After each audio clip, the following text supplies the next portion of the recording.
अऊज़ु बिल्लाहि मिनश्शैतानिर्रजीम बिस्मिल्लाहिर्रहमानिर्रहीम अल्लाहुम्मा सल्लि अला मुहम्मदिन। अस्सलाम वालेकुम। उम्मीद है इंशाअल्लाह अज़ीज़ आप सब खैरियत से होंगे। अल्हम्दुलिल्लाह मैं भी खैरियत से हूँ।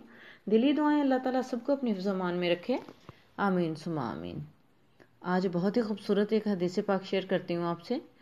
हज़रत अबू सईद खुदरी रज़ियल्लाहु अन्हु बयान करते हैं कि हुज़ूर अकरम सल्लल्लाहु अलैहि वसल्लम ने इरशाद फरमाया, शैतान ने बारगाह इलाही में कहा, ए अल्लाह, मुझे तेरी इज़्ज़त की कसम, मैं तेरे बंदों को जब तक इनकी रूहें इनके जिस्मों में बाकी रहेंगी गुमराह करता रहूँगा।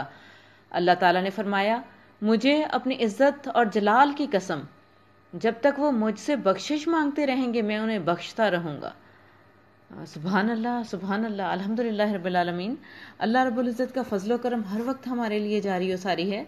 बस अल्लाह ताला हमें तौफ़ीक दे कि हम अपनी गुनाहों, अपनी कोताहियों, अपनी कमियों, अपनी गलतियों की बख्शिश तलब करते रहें। अल्लाह रब्बुल इज़्ज़त तो हमें वादा कर चुका है माफ़ करने का। जो भी अल्लाह ताला से बख्शिश मांगेगा अल्लाह ताला ज़रूर उसको माफ़ फरमाएगा। अल्लाह रब्बुल इज़्ज़त हमें कसरत से जो इस्तग़फ़ार करने वाले हैं उनमें शामिल करे और अपनी ख़ास रहमत से हमें इस्तग़फ़ार की तौफ़ीक अता फ़रमाए और अल्लाह रब्बुल इज़्ज़त हमारे दिलों को अपनी तरफ मोड़ दे। बेशक अल्लाह ही हमारे दिलों को अपनी तरफ मोड़ सकता है।